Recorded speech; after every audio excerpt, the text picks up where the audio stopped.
Bonjour, je suis Nadia, accompagnatrice parentale, et je vous accueille dans mon univers de parentalité sans jugement et plein de bienveillance. Grâce à mes différentes formations, je vous donne également des clés de compréhension et des outils pour vous connecter à vos tout-petits.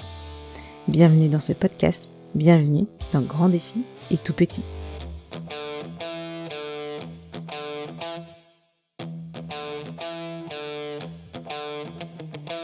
Je vous propose aujourd'hui un épisode un peu particulier.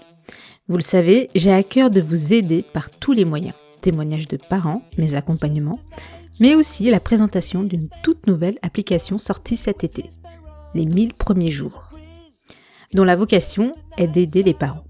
Cette appli, c'est comme le deuxième cerveau que j'aurais adoré avoir lors du développement de mes enfants jusqu'à leurs 2 ans. Elle a vu le jour suite au rapport des 1000 premiers jours et est précurseur d'une toute nouvelle dynamique et des mesures prises par le gouvernement.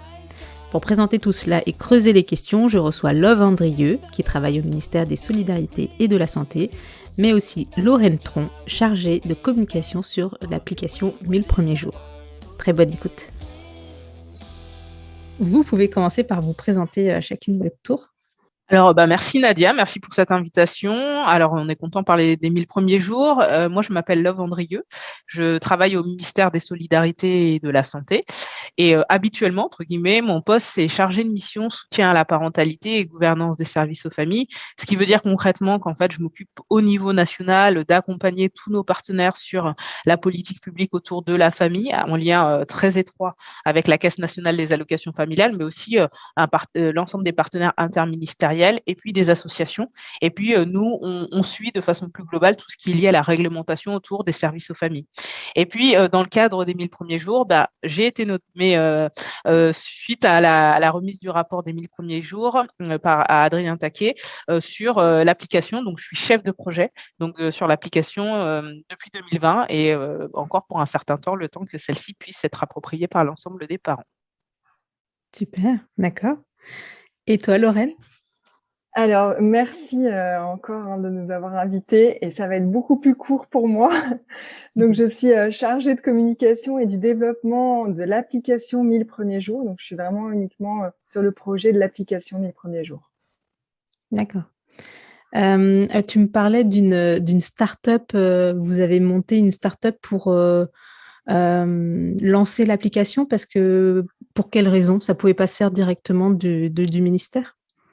Alors, on a un fonctionnement très spécifique au ministère, en fait, à la fois, alors il y avait 2 enjeux autour de l'application, à la fois la question du numérique qui nécessite des compétences et puis des connaissances que nous n'avons pas forcément dans le cadre administratif, et puis un deuxième enjeu, c'était le délai, c'était qu'effectivement, on nous donnait à peu près 1 an pour que les 1000 premiers jours puissent bénéficier des premiers outils, des premières mesures, et donc effectivement, le timing était relativement serré pour mettre en ligne ou mettre à disposition des parents une application. Parce que du coup, on a, nous au sein, effectivement, il y a tout un pôle innovation à la fois au sein des ministères sociaux, mais aussi l'ensemble des ministères, des incubateurs du numérique pour faire en sorte que les services publics aussi puissent bénéficier de l'essor du numérique et puis permettre d'offrir un service beaucoup plus qualitatif et facile d'accès aux parents. Parce qu'aujourd'hui, il faut savoir qu'en fait, 76% des administrés ont un premier contact avec le numérique. Donc en fait, voilà, on a des vrais incubateurs.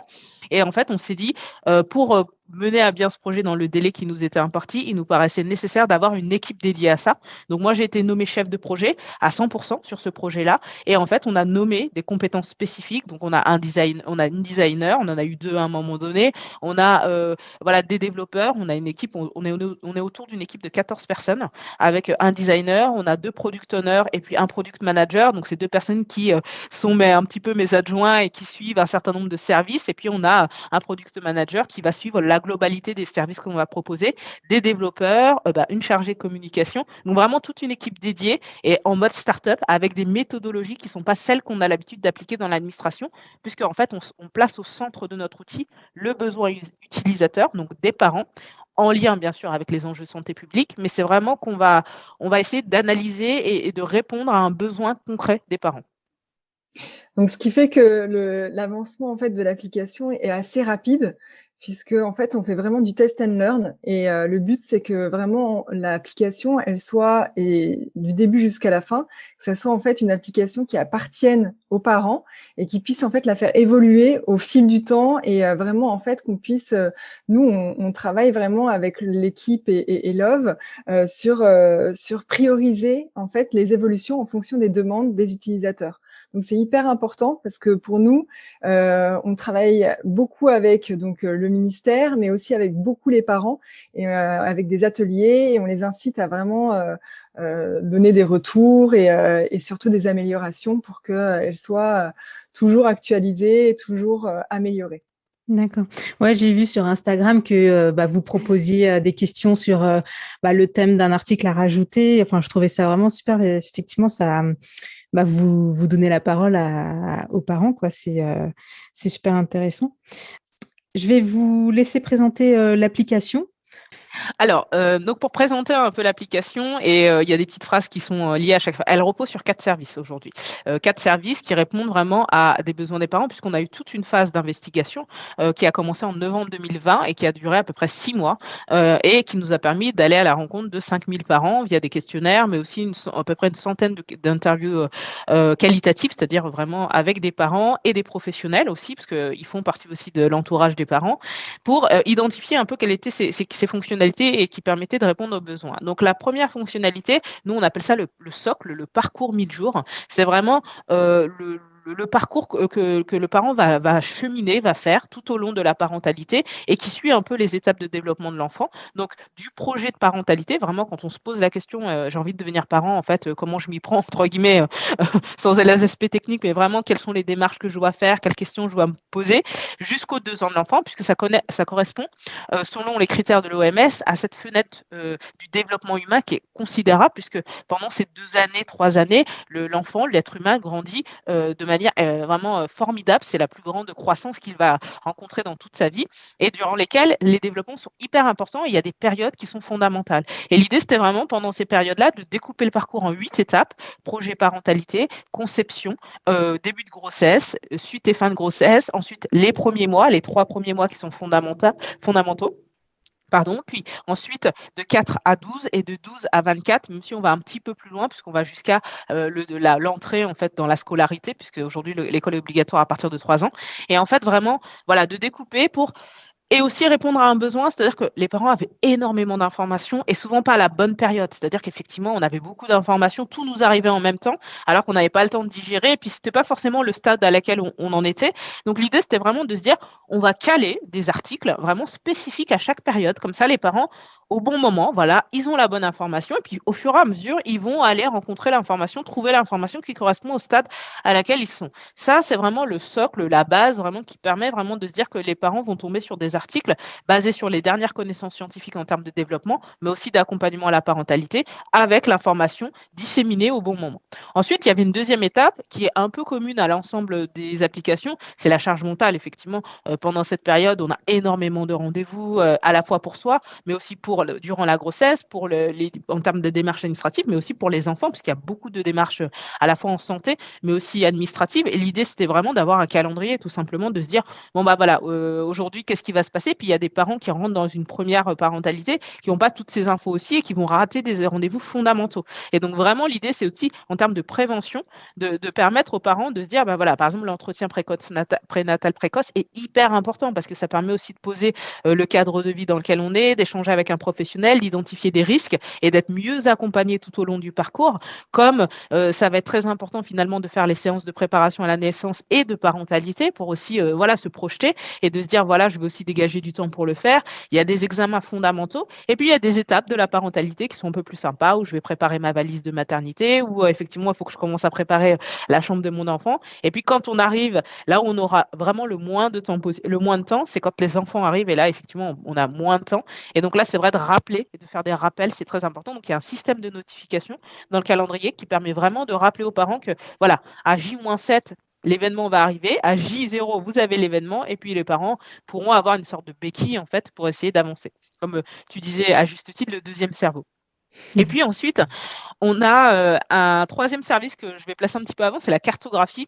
L'idée, en fait, dans la question des 1000 premiers jours, parce que les 1000 premiers jours, aujourd'hui, l'application se base sur un rapport qui avait été transmis par des experts au secrétaire d'État Adrien Taquet et qui mettait en avant, en fait, l'essentiel autour de la question des 1000 premiers jours du développement humain et puis aussi les mesures nécessaires à mettre en œuvre. Et c'est vrai qu'aujourd'hui, il y avait une vraie méconnaissance des lieux de vie, des lieux d'accueil, des professionnels de santé autour de soi. Et donc, l'idée, vraiment, c'était de géolocaliser, de territorialiser vraiment la question des 1000 premiers jours et de se dire, dans les 10 kilomètres autour de chez moi, qui je peux trouver, quelles ressources je peux avoir et comment je peux être accompagné voilà, concrètement, humainement, par des relais. Voilà. Et donc, l'idée, c'était vraiment d'intégrer dans cette cartographie ces points ressources. On va la faire évoluer. On avait un premier échantillon de jeux, de périmètres de données. Aujourd'hui, on va revoir un petit peu notre parcours pour que les parents aient une entrée plus sur des problématiques et qu'ils puissent trouver les ressources nécessaires. Et puis, un dernier service qui nous paraissait fondamental et qui est vraiment ressorti dans la carte de la phase d'investigation, c'est la question du postpartum. Effectivement, voilà, c'est une question fondamentale autour de la parentalité. C'est des enjeux de santé à la fois pour la mère, mais aussi pour le développement de l'enfant. Et effectivement, c'était peut-être un parent pauvre, en fait, quand on regardait le parcours et les parents nous disaient qu'effectivement, c'était là où il y avait une décélération de la prise en charge des parents, alors que finalement, c'est là où les besoins sont les plus forts, les 3 premiers mois de vie de l'enfant et les 3 premiers mois de vie de la parentalité en tant que parent. Et donc, on a vraiment voulu mettre en œuvre un service qui réponde à un besoin où on trouve une réponse concrète. Et donc, c'est pour ça on s'est basé sur un outil qui est utilisé par les professionnels, qui est l'EPDS, qui permet de mesurer finalement un peu son postpartum, en fait, voir si on est bien, si on a des risques ou si vraiment on est en difficulté, qu'il faut vraiment aller vers un professionnel de santé. L'idée, dans un premier temps, c'était que les parents se posent les bonnes questions, se disent, bah voilà, est-ce que je suis bien? Est-ce que voilà, je vais bien? Et puis, dans un deuxième temps, on ira un peu plus loin et on est déjà allé un peu plus loin, c'est-à-dire la mise en relation avec un expert, parce qu'on n'est pas sur un professionnel, mais qui va pouvoir réorienter vers un professionnel de santé et repartir sur le parcours de santé. Et l'idée, c'est qu'on a fait un partenariat avec Maman Blues, qui a l'habitude de prendre en charge les difficultés parentales et donc du coup de réorienter les parents avec différents types d'outils, mais au moins de les remettre un peu dans la circuit du soin, en fait, ou de l'accompagnement. Et à terme, c'est que les parents aient la possibilité de voir en fait les résultats du test et de se dire et d'avoir un accompagnement systématique parce que c'est vraiment un diagnostic, hein, le PDS, hein, c'est vraiment quelque chose de médical, c'est d'être accompagné et vraiment de les réorienter vers les professionnels de santé adéquats pour une prise en charge. Voilà un peu le panel en fait des 4 outils qu'on propose aujourd'hui et qui vont être amenés à évoluer en fonction aussi de l'usage des parents, mais aussi des besoins des parents. Oui. Merci, Love. Est-ce que tu peux juste préciser le PDS que c'est? Alors, le PDS, c'est une appellation, en fait, c'est des sigles qui sont en anglais, dont je me rappelle jamais vraiment la définition, mais c'est un test qui avait été fait, c'est anglo-saxon, qui a été mis en œuvre pour faire en sorte de mesurer la dépression postpartum sur 10 questions. Donc, en fait, il y a D'accord. 10 questions et sur ces 10 questions, il y a une granularité dans la manière dont on va répondre, c'est-à-dire que effectivement, si je vais bien, je vais pas bien du tout, non, voilà, elles sont standardisées, réparties d'une façon un peu aléatoire. Et les parents, en fait, vont pouvoir répondre en fonction de leur état. L'idée, c'est que c'est sur une semaine. C'est-à-dire que le parent va se poser la question sur son humeur, sur son état, sa santé mentale, sur la semaine qui s'est écoulée et va répondre à ces questions-là. Et en fait, ça va évaluer sur une échelle à peu près de 30, va évaluer quel est l'état. Donc, en fait, quand on se situe entre 0 et 9, a priori, on va bien. Voilà, ça se passe plutôt bien. Ça ne veut pas dire qu'on n'est pas sujet à risque, mais ça veut dire qu'aujourd'hui, sur les 7 dernières semaines, ça allait. Entre 7 et à peu près 13, 8 et 13, là, effectivement, on commence à présenter quelques risques, quelques signes. Et donc là, il faut peut-être demander de l'aide, voilà, peut-être se réorganiser pour ne pas tomber sur des facteurs un peu plus stressants. Et puis, quand on est au-delà de 12, là, il faut se dire qu'on a peut-être besoin de plus d'aide et qu'il faut peut-être aller voir sa sage-femme, son médecin traitant ou éventuellement son gynécologue, parce qu'on présente en tout cas des signes qui sont symptomatiques de la dépression postpartum et qu'il faudrait éventuellement le faire pour éviter finalement d'accentuer en fait son malaise et puis ses difficultés. Et le professionnel de santé, lui, va poser un diagnostic et là, va mettre éventuellement une prise en charge en fonction de sa situation. En fait, le PDS, c'est Edinburgh Postnatal Depression Score. Donc, effectivement, ça c'est traduit de l'anglais. Et après, Love vous a vraiment tout expliqué sur le PDS. Donc, c'était juste pour compléter la définition. D'accord, merci. Oui, je voulais le savoir. Est-ce que ce questionnaire, il s'adresse aussi au papa? Oui, tout à fait. En fait, quand on regarde les statistiques aujourd'hui, il y a à peu près 15% des femmes qui sont touchées par la dépression postpartum, mais il y en a autant, enfin, il y a à peu près 10%, on estimerait, parce qu'en fait, on n'a pas aujourd'hui d'évaluation. Ils n'en parlent pas tous, donc c'est difficile de mesurer ça. Mais Voilà, donc effectivement, c'est vas-y. très, très important ce que vous disiez parce qu'on invite vraiment aux 2 parents à télécharger l'application et en fait, aux 2 parents, tous les services qui sont proposés sur l'application sont destinés en fait aux parents, que ce soit, enfin, peu importe, quel parent, mais vraiment il faut que les 2 parents soient concernés et ça c'est très, très important pour, les parents, pour l'enfant et effectivement, pour nous, c'est aussi très important que les 2 personnes se sentent en tous les cas considérées et impliquées. Ouais. Alors c'est vrai qu'on a tendance à associer un peu la parentalité à la mère parce qu'il y a beaucoup d'étapes un peu santé liées à la mère et donc ça fait reposer un peu la charge sur elle. Sauf que la parentalité, voilà, c'est en fonction de sa situation. C'est une histoire de peut-être 2 personnes, peut-être 3 parce que ça peut être voilà des configurations, mais c'est jamais une personne qui assume l'intégralité. Et donc l'idée c'est vraiment de s'adresser à tous les parents, vraiment hommes, femmes, non genrés, mais vraiment parents, que ce soit la mère qui va avoir la grossesse, mais aussi le second parent qui va venir aussi accompagner les parents et qui va avoir un impact fondamental sur le développement de l'enfant et donc notamment sur le lien d'attachement. Et donc cet outil, en tout cas le PDS, pour en revenir à la question que tu posais, Nadia, ça s'adresse aux deux en fait, c'est non genré en fait. Voilà, nous on l'a déjà dégenré, c'est-à-dire qu'effectivement ça s'adresse aux hommes et aux femmes.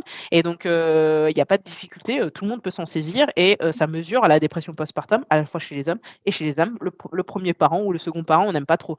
Mais vraiment à tous les parents, on les invite vraiment à le prendre en main parce que c'est un outil pour eux.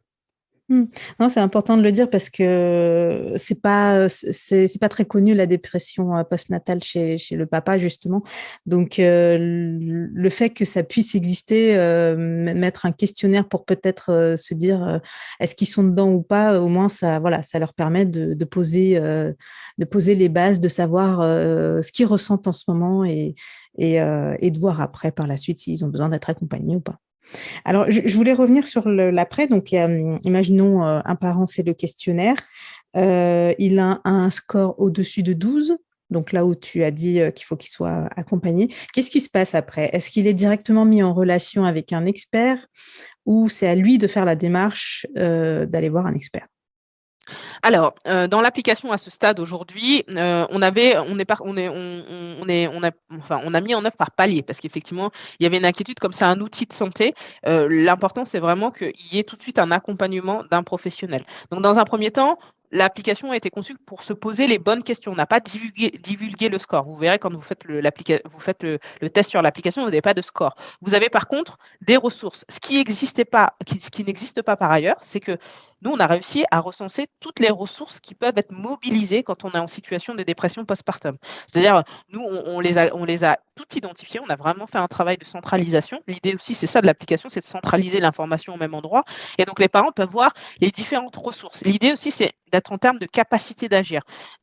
Tous les parents ne seront pas en mesure de le faire. C'est-à-dire que l'idée, c'est de dire, bon, il y a toutes ces ressources, je peux m'en saisir si je suis capable de le faire et de donner l'initiative, en fait, aux parents d'y aller dans un premier temps. Dans un second temps, c'est que quand aujourd'hui on a un partenariat avec Maman Blues, on a décidé de poser le curseur autour de 12-15 et donc en fait tous les parents qui vont faire le score mais qui vont pas le voir, c'est-à-dire que nous on va voir derrière l'application qui va avoir atteint ce score, on va avoir un bouton qui s'appelle contacter et donc en fait on va leur dire contactez Maman Blues et donc du coup vous allez envoyer un mail en disant voilà j'ai fait le test, vous m'avez proposé d'être contacté, donc on a une personne qui s'appelle Élise qui est la présidente de Maman Blues et qui va se mettre en contact avec vous. Donc, c'est une personne humaine. Hein. Derrière, c'est pas un robot, c'est pas un chatbot. Et donc, il va vous envoyer des premières questions, qui va échanger avec vous, principalement par écrit. Et puis, dans un deuxième temps, s'il y a vraiment besoin, elle va vous appeler. Et puis, du coup, vous allez pouvoir échanger. Et là, elle va vous réorienter effectivement dans votre territoire. C'est-à-dire que vraiment, c'est localisé. C'est pas une information générique. C'est vous habitez en Île-de-France. Voici toutes les ressources dont vous disposez en Île-de-France. Ça peut être un forum, un groupe de parole, comme ça peut être une ligne téléphonique qui s'appelle Allo Parents Bébé, comme ça peut être tout simplement un professionnel de santé qui est spécialisé sur la question du postpartum, ou effectivement, ça va être des groupes d'échange entre parents. Donc vraiment, c'est très concret, spécifiquement. Et puis à terme, on va évoluer où le parent, il va avoir le score. Donc on va lui dire, vous aurez le score, mais on va systématiquement lui dire, voici le score qui est le vôtre. On vous met en contact avec notre ressource qui est Maman Blues. Et là, il y aura un premier contact pour essayer d'avoir une prise en charge derrière, parce qu'on ne veut pas laisser les parents avec un score si élevé sans avoir tout de suite une première réorientation. C'est fondamental. Oui. Ouais, non, ça c'est super important, surtout en plus d'avoir quelqu'un d'humain derrière, de pouvoir échanger, parce que souvent les personnes se sentent aussi seules dans le terme sociable. Enfin, vous allez me dire, moi j'ai connu ça avec le confinement en plus, donc c'était encore plus accentué. Mais c'est vrai on peut se sentir seul aussi, personne à qui partager, de peur d'être jugé, de peur d'être tout de suite mise dans une case. Donc c'est vraiment super d'avoir cet échange humain après. Oui, et en fait, c'est comme une proposition finalement d'un sas en fait entre le professionnel, si vous voulez, et la personne qui se retrouve en fait ne pas savoir si elle a vraiment un besoin ou pas. Elle va avoir déjà une première en fait relation avec Élise de chez Maman Blues, et effectivement, ça permet en fait de pouvoir aussi avoir une approche différente et de pouvoir potentiellement en fait inviter les parents à aller voir des professionnels plus facilement ou avec une idée beaucoup plus claire de leurs symptômes, de leurs ressentis, et effectivement d'éviter d'avoir cette honte et d'être perdu. Mais de toute façon, et sur l'application, on le dit bien, le but, c'est vraiment d'aller voir un professionnel de santé et que la personne soit vraiment accompagnée par un professionnel de santé et qui puisse diagnostiquer réellement son état. D'accord. Alors, je voulais parler, tu parlais l'offre des ressources juste avant la mise en relation avec Maman Blues. Et dans les ressources, je me suis rendu compte, j'ai fait un épisode sur un papa dont la femme a fait une dépression postpartum. Donc, c'est lui qui témoignait en fonction de son point de vue, son vécu, etc. Et il me parlait de centres d'accueil de toute une famille, de toute la famille, avec des psychologues, des psychiatres. Ils venaient voir comment manifestait ses émotions le petit. Ils étaient à l'écoute du papa, de la maman, et j'ai trouvé ça super. En plus, c'était gratuit. Et donc, ça fait partie des ressources, mais j'ai pas vraiment trouvé d'unité nationale sur ça. C'est-à-dire que c'est pas quelque chose qu'on appelle les centres quelque chose. Par exemple, autour de Lille, j'ai regardé, ça s'appelle Cédragir. Mais voilà, c'est autour de Lille. Là où mon invité avait été, c'était en Île-de-France. En Île-de-France, c'était l'Aubier. Voilà, du coup, j'étais un peu. Je me suis dit, mais c'est dommage qu'il n'y ait pas d'unité. En plus, c'est peu connu. Ça accueille toute la famille. Ils écoutent vraiment toute la famille, l'enfant aussi, parce que la dépression postpartum peut aussi avoir un impact sur l'enfant. Donc, j'ai trouvé ça vraiment super. Et en plus, c'est gratuit. Donc, est-ce que ça, vous en parlez? Est-ce que vous les prenez en compte dans les ressources? Comment ça se passe? Alors, effectivement, comme tu disais, la dépression postpartum a un impact sur l'enfant. Fondamentalement, par exemple, sur le lien d'attachement, en dépression postpartum, on n'est pas capable de créer le lien d'attachement, que ce soit le père ou la mère avec l'enfant, et c'est fondamental le lien d'attachement pour que l'enfant y grandisse. Donc c'est pour ça que ce type de structure, elle a une approche globale, c'est-à-dire du cocon familial, pour faire en sorte que ce lien d'attachement il puisse se renouer et faire en sorte que ça nourrisse le développement de l'enfant. Alors effectivement, la difficulté, et c'est ce à quoi un peu répondait l'application, c'est qu'aujourd'hui, les services aux familles, c'est ce qu'on appelle. C'est-à-dire qu'il y a un ensemble de dispositifs qui sont à la fois au niveau national, et c'est un peu, entre guillemets, un symptôme de notre maillage territorial. C'est très compliqué, mais c'est vrai qu'il y a des mesures nationales, vous allez avoir des mesures au niveau départemental et puis après très localisé.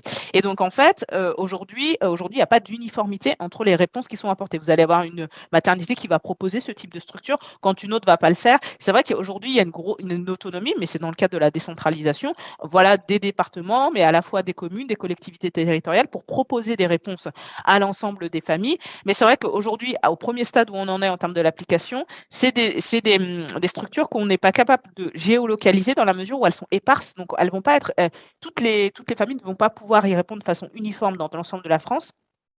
Donc, on aura une deuxième étape où nous, on va créer un outil d'autoréférencement. C'est-à-dire qu'on va demander à l'ensemble, des structures, on va dire, on va lancer un appel, globalement pour s'autoréférencer et donc, par exemple, ce type de structure pourra rentrer, un ensemble d'informations que nous, on va regéolocaliser dans l'application. Ça, c'est notre prochaine étape parce que nous, on a besoin d'identifier aussi l'ensemble de cette offre de services donc dont on n'a pas forcément connaissance au niveau national et c'est vrai qu'on a cet outil de référencement sera fondamental pour pouvoir au plus proche des parents, leur dire: «Vous avez ce type de centre». Donc ça, c'est vraiment une prochaine étape qu'on va envisager. Globalement, et si on sort un peu de l'application, les 1000 jours, c'est une grande politique publique aujourd'hui et cette politique publique, elle est, composée de plusieurs mesures et donc on a une mesure aujourd'hui qui, vise à territorialiser les 1000 premiers jours. Donc il y a des appels à projets, il y a des appels de fonds, il y a des moyens qui sont mis à disposition des collectivités, territoriales pour qu'elles aussi, elles lancent leurs propres services en fonction de leurs spécificités locales. Parce qu'il y a des régions qui ne vont pas avoir besoin des mêmes services qu'une autre parce que ça va dépendre de la typologie et la sociologie de la région. Et donc là, ils vont proposer à la fois des réponses qui ne vont pas être celles en Bourgogne comme celles qui va être dans le PACA. Et donc effectivement, on va avoir une disparité dans l'offre, mais l'idée, c'est vraiment d'avoir quand même une offre. Et ça, on va la référencer dans une cartographie qu'on va avoir au niveau sur le site du ministère, mais aussi dans l'application pour faire en sorte qu'on puisse recenser ces lieux un peu magiques, moi j'appelle, pour faire en sorte d'accompagner les parents et que les parents ils en aient connaissance dans leur territoire de vie.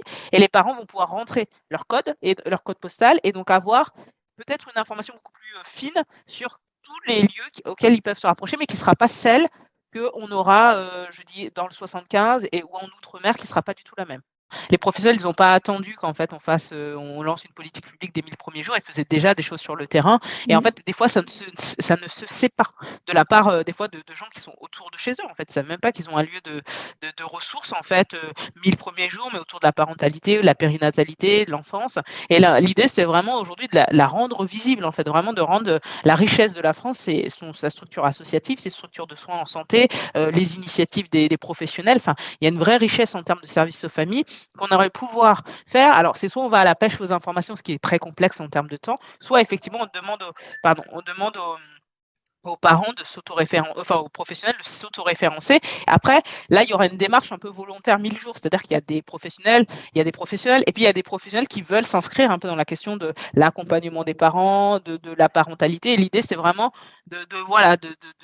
d'initier, d'impulser quelque chose pour qu'en fait on puisse référencer. Alors ce qui est bien, c'est qu'au niveau national, d'être valorisé au niveau national, ça donne un plus. Donc on espère que ça va créer une dynamique un petit peu plus importante. Et puis au fur et à mesure, avoir une vraie carte enrichie par l'ensemble de ce qu'on peut proposer en termes de services aux familles et aux parents. Super, merci. Je voulais revenir sur la carte, qui est le dernier, onglet de l'application. Donc, là-dessus, tu l'avais résumé, Love, tu veux recentrer, tous les professionnels qu'il y a autour de chez nous, mais aussi, des lieux d'accueil, parents-enfants, plein des choses, plein de structures comme ça. Est-ce que, alors on en avait parlé un petit peu avec Lorraine, il n'y a pas vraiment de filtre, je veux dire, au niveau des référencements de professionnels. Pourtant, aujourd'hui, on sait qu'il y en a si on reprend l'exemple de la dépression postpartum, qui peuvent être sensibilisés à ça, d'autres qui ne le sont pas du tout. Et là, je parle de simples pédiatres ou de simples généralistes qui peuvent parfois être la première personne à qui on se confie. Et donc, je l'imagine bien que vous n'allez pas faire de tri là-dessus, mais est-ce qu'il serait possible de mettre un système d'avis, comme il peut y avoir sur Google, qui peut vraiment être très utile pour les parents pour se dire OK, celui qui est à côté de moi, il est peut-être sensibilisé à cette question, il n'est pas du tout. Voilà. Alors, c'était une vraie question parce qu'effectivement, Nadia, tu as, je pense, la même réflexion et puis la même envie aussi d'un certain nombre de parents. On a eu beaucoup cette remontée, en fait, via le questionnaire. Alors, il y a 2 enjeux, en fait, très importants. C'est que nous, au niveau étatique, on porte aussi la formation des professionnels. On porte aussi la formation. Si aujourd'hui le principe des réalités est ce qu'il est, il y a des professionnels, effectivement, qui, on le voit avec, des mouvements du type les violences obstétricales, des choses comme ça, où effectivement, là, il y a une inadéquation entre l'envie des patients et en fait la réalité de la prise en charge. Donc l'État aussi s'engage à former les professionnels autour de la question des 1000 premiers jours jours pour que, de base, on présuppose qu'un professionnel doit être formé sur ces enjeux-là. Donc, on ne peut pas scorer alors que ça nous appartient à titre étatique de former ces professionnels pour qu'ils soient aussi à jour sur ces questions-là. Donc, on ne rentrera pas dans un système effectivement de scoring, en fait, c'est ce qui est ça, parce qu'effectivement, c'est aussi de notre responsabilité en tant que structure étatique de former ces professionnels-là sur la question des 1000 premiers jours, la dépression postpartum, et finalement de faire en sorte qu'ils soient au niveau en termes de formation sur cette question-là. Après, effectivement, la question du scoring aussi, c'est aussi un peu subjectif, c'est-à-dire que ça va dépendre aussi d'un certain nombre de parents qui vont être plus à l'aise avec d'autres professions, d'autres un peu moins. Donc nous, on ne peut pas forcément le faire. Aujourd'hui, Google fait ça mieux que nous, entre guillemets. Il y a aussi une question de plus-value. C'est-à-dire que nous, dans l'application, on n'aura pas forcément de plus-value à faire ça parce que Google le fait bien. Alors après, ça nécessite de sortir de l'application pour pouvoir le faire. Mais voilà, on sait que ça existe par ailleurs et que ça peut être fait. Et puis, dans la question de l'auto-référencement dont je te parlais avant, c'est pas juste un système d'auto-référencement, c'est-à-dire qu'il y a aussi un système d'engagement du professionnel ou de la structure qui va y aller. C'est-à-dire qu'avant d'être auto-référencé dans l'application, le professionnel ou la structure devra aussi, lui, répondre à un certain nombre de critères du type des agréments CAF, des subventionnements qui ont été faits par l'État, parce que c'est aussi des gages de qualité, parce que nous, on suit derrière, s'ils ont lu certains nombres de rapports, et seulement si ces structures répondent à ces conditions-là, ils seront en possibilité d'avoir un logo, de bénéficier du logo 1000 premiers jours, et petit à petit, ce système de logo où certains professionnels ou d'autres vont l'avoir, va permettre aux parents de bien identifier les lieux 1000 premiers jours au sens où il y a une démarche vraiment autour de la question des 1000 premiers jours de la dépression postpartum. Et puis, de permettre aux parents aussi d'avoir ce visuel, cette différenciation et peut-être s'orienter vers ces structures spécifiques qui auront fait une démarche active vers la question des 1000 premiers jours. Après, pour en revenir au score, c'est pas forcément notre rôle à nous en tant que structure étatique de le faire. Il y a une vraie logique en fait avec le parcours 1000 premiers jours et la labellisation, la certification finalement de ce parcours qui se continue en fait sur la partie professionnelle de santé. Et pour qu'il y ait une logique et finalement aussi un repérage plus facile pour les parents et de pouvoir en fait avoir directement une visibilité de est-ce qu'il a les mêmes informations finalement que moi et est-ce que je suis d'accord avec ces informations et du coup je vais aller voir ce professionnel de santé. D'accord. Alors tu parlais tout à l'heure, Love, de la responsabilité étatique de pouvoir être sûr que les professionnels sont bien formés. Mais j'imagine que pour les nouveaux, c'est très bien fait. Mais pour ceux qui ont été formés il y a longtemps, qui ne continuent pas malheureusement cette formation et du coup qui n'ont pas les nouvelles avancées qu'on peut avoir. Comment vous allez vous occuper de ces professionnels-là? Comment ça va se faire? Alors, effectivement, c'est pour ça que les 1000 premiers jours, en fait, c'est une approche globale, une approche articulée. L'application est une mesure, mais il y en a une autre, par exemple, qui est fondamentale et qui s'articule avec la stratégie de lutte contre la pauvreté, qui est un plan qui s'appelle Enfance Égalité et on l'a appelé comme ça, Enfance égale égalité, mais en fait, ce plan a pour objectif de former les 600 000 professionnels de la petite enfance, par exemple, si on prend ne serait-ce que le secteur de la petite enfance, et de proposer des formations autour des 1000 premiers jours. Et c'est un objectif. Aujourd'hui, il y a des appels à projets pour les mettre en œuvre des formations. Et il y a les financements qui sont prêts sur les territoires. Il y a les commissaires de lutte à l'égalité qui vont accompagner cette mise en formation. Et c'est vraiment avec objectif de vraiment former les 600 000 professionnels. Par ailleurs, on est associé à d'autres partenaires du type la CPAM, donc qui va, lui, dans son espace, parce qu'ils les professionnels de santé ont tous un espace numérique dans lequel il va y avoir de l'information, de la diffusion, du e-learning aussi potentiellement sur la formation des 1000 premiers jours. Et puis, il va y avoir tout un tas de partenaires du type Santé publique France qui vont initier des formations, des accompagnements, proposer des kits aussi pédagogiques et professionnels à destination des professionnels autour des 1000 premiers jours. Donc, on va vraiment avoir une politique un peu dynamique, active autour de la formation pour faire en sorte qu'effectivement ça essaime dans ceux qui ne sont pas formés. Les nouveaux, l'idée c'est vraiment d'intégrer dans leur cursus de formation la question du développement de l'enfant, des neurosciences autour du développement de l'enfant, et puis pour les autres de continuer cette formation continue et de faire en sorte que nous on mette les moyens aussi en œuvre pour que eux aussi puissent bénéficier de l'information. Super, Mais c'est un chouette projet qui a l'air colossal. Et du coup, donc aujourd'hui, les professionnels qu'on trouve dans cette partie carte de l'appli, c'est quoi alors? C'est juste des professionnels référencés ou ils ont déjà ce label 1000 premiers jours dont tu as parlé? Alors ce label mi-projet va arriver, alors nous on parle pas de label parce que label ça appelle en fait des cahiers un cahier des charges très, très spécifique. L'idée, là on D'accord. est sur quelque chose de beaucoup plus léger parce que sinon on va pas inciter, on veut créer vraiment une dynamique.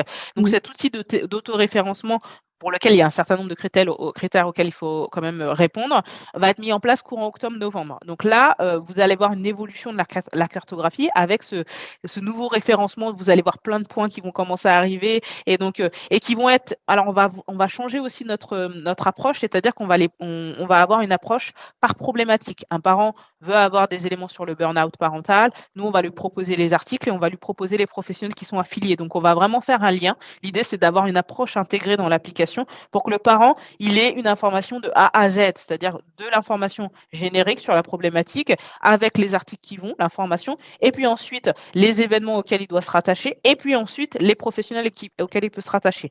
Donc cette labellisation avec ces logos qui vont apparaître un petit peu partout arrivera à la fin du dernier trimestre 2021. Aujourd'hui, les points qu'on trouve, c'est des lieux un peu classiques qui font partie automatiquement du parcours 1000 jours que sont la CAF, la PMI. On Mhm. a recensé un premier fichier d'infirmières puéricultrices qui avait cette démarche un peu 1000 jours aussi autour de la parentalité, qui proposait des services. On va continuer à l'étoffer et qui va intégrer aussi cet outil de référencement. Mais on a aussi les services d'aide à domicile, par exemple. Aujourd'hui, c'est la première thématique qui est filtrée dans l'application parce que les parents cherchent beaucoup de choses autour des services d'aide à domicile parce que c'est fondamental. Et donc, du coup, voilà, on a recensé avec un fichier exhaustif de tous les services parentalité liés à ça. Et on D'accord. va petit à petit étoffer la carte. Les professionnels de santé, on a eu quelques petits problèmes techniques parce qu'il y avait beaucoup de professionnels de santé. Aujourd'hui, nous, on se pose vraiment la question de les recenser. Par exemple, les médecins. Aujourd'hui, on n'a pas forcément une plus-value à recenser les médecins dans la mesure où, effectivement, ils sont tellement nombreux aussi que ça crée aussi une question de logistique et technique sur la carte, mais on peut les trouver sur Google. Mais par contre, les pédiatres, pour lesquels il y en a de moins en moins, c'est beaucoup plus difficile. On peut les recenser plus facilement. Les psychologues, par exemple, qui auront une touche peut-être plus parentalité, on va pouvoir peut-être les recenser. Donc, on essaie vraiment de cibler les professionnels qui ont vraiment une démarche dans le cadre des 1000 jours, des services aux familles et qui sont plus difficiles à trouver aussi, qui sont vraiment D'accord. plus difficiles à trouver. Ouais. Et qu'en est-il des métiers pas encore reconnus par l'État, mais qui sont super utiles pour les parents, comme les doulas, les accompagnateurs parentaux, coachs parentaux, enfin tout ça. Est-ce que vous avez quelque chose de prévu pour tous ces métiers-là? Alors, pendant notre phase d'investigation, on a bien sûr, l'idée aussi, c'était d'avoir une approche un peu inclusive, c'est-à-dire qu'on est parti voir. Moi, j'ai eu beaucoup de rencontres avec les fédérations un peu qui se constituent pour les doulas, sur le coaching un peu parental. Alors, nous, on a 2 écueils. À la fois, c'est qu'effectivement, c'est des formations qui sont pas ils n'ont pas de formation, reconnue au RNCP, je crois que c'est au RNCP effectivement, où, voilà, il y a des formations qui se font, mais par des instituts spécifiques. Donc aujourd'hui, on n'est pas en mesure de les mettre ensemble parce qu'en fait, les formations sont tellement disparates qu'il va falloir à un moment donné aussi se pencher de la question de quelle formation, qu'est-ce qu'on y met, quel contenu et qu'est-ce qu'on propose aux parents. Et donc nous, on a aussi besoin de ce gage de qualité pour proposer aux parents. Après, on peut avoir des informations. Aujourd'hui, rien ne nous empêche aujourd'hui de faire un article sur les doulas parce que ça existe. En fait, l'idée, c'est pas de cacher le bébé, de dire ça n'existe pas, de dire que c'est des fonctions qui existent. Attention aussi au type de formation, d'orienter les parents en disant voilà, c'est des métiers qui relèvent pas du professionnel de santé, mais c'est des métiers qui permettent d'accompagner les parents. Donc ça, potentiellement, on sera en mesure de le faire. Par contre, on ne va pas recenser les doulas parce qu'on n'est pas capable aujourd'hui d'avoir un fichier exhaustif permettant de faire le tri entre la qualité de la formation des différents doulas, ce qui est pas, voilà, il y a encore du travail à faire en termes structurels sur ces métiers-là. Pareil pour le coaching parental, il y a de tout en fait. Il y a des choses qui sont très structurées sur les dernières connaissances scientifiques et effectivement, il y a une qualité, mais qui sont toujours pas reconnues en termes de, par exemple, Cali, je crois qu'il y a un label qui est mis en œuvre aujourd'hui entre guillemets agréer un petit peu cette structure. Bah, là, on n'en a pas encore vraiment.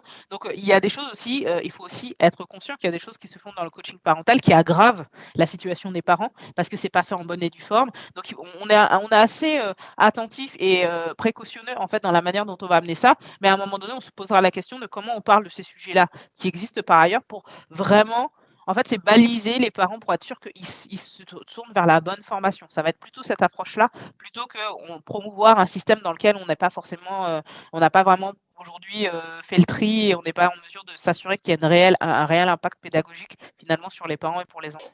Ah, après, sur les doulas, on a quand même une forte communauté de doulas finalement sur les réseaux sociaux, sur Instagram. Et c'est aussi un moyen finalement de montrer leur travail, de montrer leur envie en fait vraiment de s'inscrire dans ce parcours. Donc nous, c'est notre façon aussi. On sait qu'on peut pas finalement vraiment les intégrer sur l'application aujourd'hui avec ce processus, mais en tous les cas, elles sont bienvenues et elles font partie aussi vraiment de la communauté des réseaux sociaux. Donc on les invite à nous rejoindre. Oui, on les oublie pas. Alors moi, ce que je dirais, c'est que vraiment l'application, il faut vraiment que les parents se disent que l'application, elle a été vraiment pensée pour les parents. Alors bien sûr, elle s'articule autour des enjeux de santé publique, mais vraiment l'idée, c'était de se dire que tous les parents sont pas égaux à l'accès, on n'est pas tous égaux par rapport à l'accès à l'information, on n'est pas tous égaux par rapport au temps qu'on peut consacrer finalement à acquérir de la connaissance autour de la parentalité, du développement de l'enfant. Donc vraiment, l'idée, c'était vraiment de s'adresser à tous les parents, de se dire, alors là, vous allez avoir l'information essentielle sur laquelle vous avez vraiment besoin de vous appuyer et qui est vérifiée scientifiquement, qui se base sur les dernières, qui sont actualisées et qui vous permet vraiment de vivre votre parentalité avec les bonnes informations. Il y a un deuxième enjeu, c'est que l'application, c'est via une application, tous les parents ne pourront pas être concernés par un outil numérique. Donc l'idée, c'est aussi de s'appuyer, nous on va s'appuyer sur des structures associatives, on va s'appuyer sur un certain nombre de relais. L'application, c'est aussi un outil de médiation parce qu'il y a des parents qui ne parlent pas français, il y a des parents qui sont loin du numérique, il y a des parents qui ont d'autres enjeux, à la fois de fondamentaux de droits humains, dans le sens où effectivement, ils ont des problèmes de logement, ils ont des problèmes financiers, et donc ils ne vont pas rentrer dans la même approche autour de l'appli que quand on est CSP+, et qu'on a envie de s'intégrer. Donc, mais ils ont aussi le droit d'avoir accès à une bonne information. Donc c'est vraiment aussi un outil de médiation qu'on va proposer à des professionnels qui vont aussi s'appuyer sur cet outil pour leur dire, voilà, c'est un outil, vous ne pouvez pas le lire, mais nous, on vous aide aussi à vous réorienter. C'est vraiment un outil qu'on veut pratique au quotidien, à la fois pour les parents, pour les professionnels et pour les parents qui sont loin de ces médias, qui peut servir de support. Vraiment, c'est l'idée de s'inscrire dans le quotidien des parents, vraiment les accompagner en complémentarité d'autres mesures, parce qu'une application, ça ne fera pas tout, mais effectivement d'autres mesures qui viendront vraiment renforcer et enrichir l'accompagnement des parents. D'accord. Si j'avais quand même 2 autres questions, tu parlais du congé paternité. Bon, ça c'est super qu'il ait été rallongé pour les papas. Je ne sais pas s'il y a d'autres choses de prévues, mais déjà, ne serait-ce que pour le terme congé maternité ou paternité, quel est votre point de vue personnel à vous là-dessus? Alors, moi, j'ai mon propre point de vue parce qu'en fait, quand on est parent, on se rend vite que c'est pas un congé. On se rend compte que voilà, c'est pas les mêmes congés que les autres en tout cas. En tout cas, c'est pas les congés pour aller en vacances parce que des fois, quand on est en vacances avec nos parents, avec nos enfants, on se pose la question si on est vraiment bien en congé. Donc effectivement, le terme fait débat et en tant que parent, moi personnellement, je me suis toujours posé la question de savoir si c'était vraiment un congé.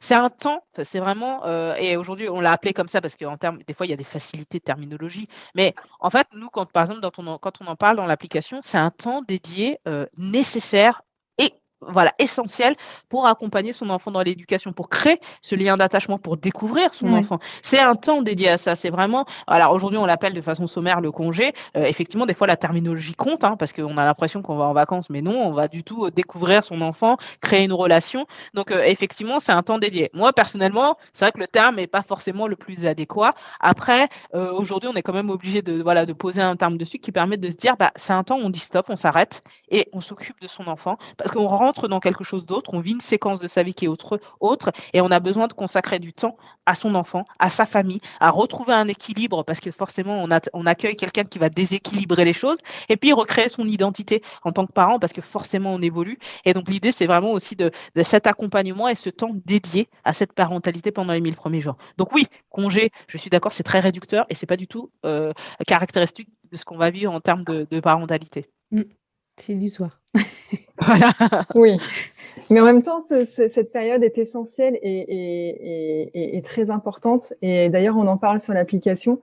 Mais c'est vrai que ça permet en fait, ce moment-là, il n'existera plus, quoi. On sait tous en tant que parents, c'est que voilà, les premiers mois, ça va très vite, c'est des fois compliqué, c'est des fois super, et en fait, il faut pouvoir prendre le temps de se présenter, de d'organiser, et en fait, ça va quand même assez vite pour la reprise du travail si on souhaite retravailler. Donc c'est pour nous en fait, je pense très important et essentiel, aussi bien pour l'enfant que pour les parents que pour la société. Oui, ça je suis bien d'accord avec vous. Et bah, ma deuxième question, c'était concernant les VO. J'ai vu aussi il y avait un petit article dans l'appli pour dire bah, que c'était néfaste, que ça n'apportait rien, d'un point de vue éducation de l'enfant. Donc ça, c'est super. En plus, c'est vrai qu'il y a des études scientifiques qui l'ont prouvé. C'est notamment relayé dans l'Observatoire de la violence éducative ordinaire. Et bah, ma question, c'est, je sais que voilà, ça a été interdit, mais on n'a pas vraiment donné aux parents une alternative claire, facile à appliquer, parce que c'est dur aussi. On peut lire plein de choses dans les bouquins, mais passer de la théorie à la pratique, c'est très compliqué. Comment vous voulez aider les parents là, sur ce sujet-là? Est-ce qu'il y a quelque chose de prévu via l'application ou via autre chose? Voilà, est-ce que vous avez quelque chose pour les parents qui seraient un peu démunis? Alors, effectivement, la loi aujourd'hui, la loi interdit, toutes les violences, physiques, autres, et ses déclinaisons, parce qu'il n'existe pas seulement les violences physiques, mais aussi, verbales, notamment de maltraitance verbale à l'égard des enfants, et psychologique. Voilà, c'est le terme que je cherchais. Et donc effectivement, c'était aussi pour poser un principe fort. C'est-à-dire qu'effectivement, aujourd'hui, on est capable de prouver que ce type de recours en termes d'éducation n'a aucun attrait, aucun avantage en fait en termes de développement de l'enfant. Et donc ça, on pose un principe de base. Après, on a conscience qu'on part de là où les parents sont.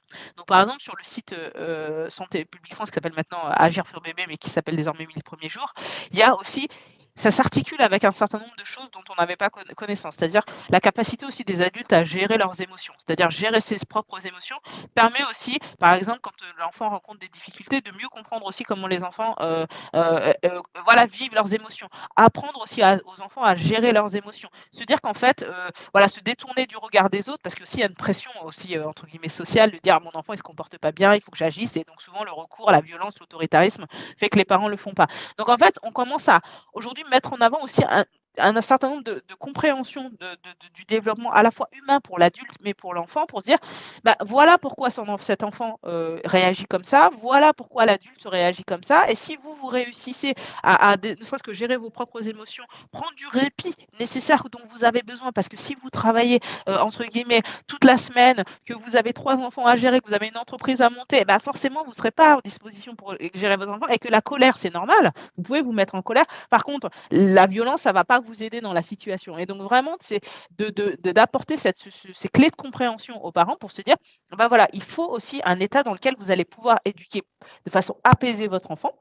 Et votre enfant, il va toujours faire des crises, il va toujours crier, et en soi, c'est pas grave, en fait. Il faut aussi dédramatiser. C'est-à-dire que c'est pas parce que votre enfant crie dans un magasin que vous êtes un mauvais parent. C'est pas parce que, il fait des crises, il va faire des crises, et là, vous avez des professionnels de santé. C'est-à-dire qu'on oublie souvent que votre médecin, il peut vous accompagner dans le développement de leur enfant. Il peut vous dire, ben voilà, vous êtes dans la période des 2 ans, il va faire des crises, voilà comment vous pouvez l'accompagner, il faut mettre des limites, il faut être, ferme. Et en fait, on va aussi proposer des articles sur ça. Comment poser des limites. Il y en a un sur 1000 premiers jours qui est très bien sur comment poser des limites sans recourir bien sûr aux violences éducatives ordinaires, mais en posant un cadre et laissant l'enfant s'exprimer, et laisser le temps à l'enfant de retrouver son calme à lui aussi. Voilà, il y a tout un tas d'articles qu'on va proposer, qu'on commence aussi, nous aussi, à mettre en œuvre, parce qu'il fallait proposer une alternative, et qu'on va soumettre aux parents au fur et à mesure pour leur permettre aussi d'avoir d'autres modalités éducatives, et faire en sorte qu'ils puissent être accompagnés sur ça. Et c'est vraiment l'idée. Alors, ça ne va pas se faire en 1 an, ça ne va pas se faire en 2 ans, ça va se faire sur le long terme. C'est bien sûr ça. Et donc, l'idée, c'est vraiment de dire que petit à petit, on va donner des outils de pouvoir d'agir aux parents pour faire en sorte qu'ils puissent avoir des outils. En fait, ce qui est différent, donc c'est bien de donner les compréhensions de pourquoi nous, on agit comme ça, pourquoi l'enfant agit comme ça, enfin, quand je dis nous, les parents. Mais je me suis rendu compte à travers mon expérience de podcasteuse que c'était compliqué au final de sortir de ces réflexes, de ces automatismes. Enfin, voilà, souvent les parents ont aussi reçu une éducation traditionnelle. Ils ont été baignés, ancrés pendant 20, 30 ans dans cette éducation. Et là, en ressortir en quelques années, c'est pas si évident que ça. Des fois, ça demande peut-être, je sais pas, de se faire accompagner par un thérapeute, peut-être d'expérimenter les changements dans des fameux ateliers ou des groupes de parole qui peut être très intéressant. Donc, est-ce que ça, vous l'envisagez ou enfin, je veux dire, est-ce que vous allez à terme mettre en place les ateliers qu'il peut y avoir à côté de chez les parents est-ce que ça vous intéresse d'aller vers ce point-là? Alors, ce type c'est tout à fait, légitime comme question. Pour moi, c'est on est dans la politique publique des 1000 premiers jours, c'est une des mesures qui a été envisagée. Donc aujourd'hui, par exemple, la CAF est en train de tester sur 8 territoires des groupes de naissance, c'est-à-dire des groupes avec des parents pour lesquels il va y avoir un partage d'expérience. Aujourd'hui, on sait très bien qu'aujourd'hui, entre guillemets, les solutions qu'on trouve pour accompagner nos enfants, c'est souvent celles dont on a hérité de nos amis, d'échanges de parents, voilà. Et donc souvent, échanger avec les parents permet de trouver des solutions. Et c'est ça qui va permettre, je pense que c'est aussi la transmission par les pairs qui va permettre aussi, dans un moment, de trouver une solution qui a marché pour un enfant, mais pas pour un autre, et donc de comparer en fait d'autres modalités un petit peu éducatives pour être accompagné. Et dans ces groupes de naissance, il va y avoir des ateliers notamment. Donc il va y avoir des ateliers pour les pères, pour les mères, voilà, pour faire en sorte que sur des thématiques très spécifiques qui peuvent être, les thématiques vont être à l'initiative des parents, comme elles vont être aussi à l'initiative de la CAF qui va dire bah ça c'est des enjeux fondamentaux.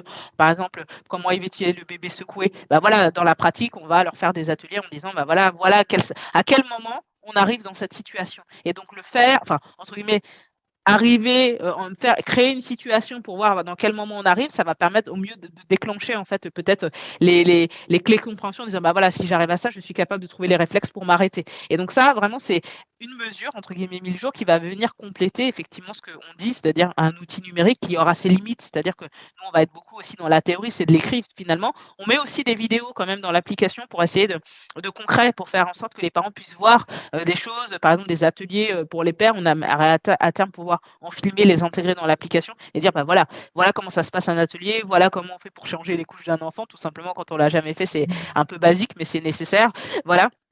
Mais l'idée, c'est vraiment de faire ça. Après, l'idée qu'on essaye d'intégrer dans l'application, c'est aussi de normaliser un certain nombre de choses. C'est-à-dire que effectivement, on hérite aussi de notre passé petite enfance. L'idée, c'est pas de créer un parent parfait, ça n'existe pas. L'application n'a pas vocation à créer le parent parfait.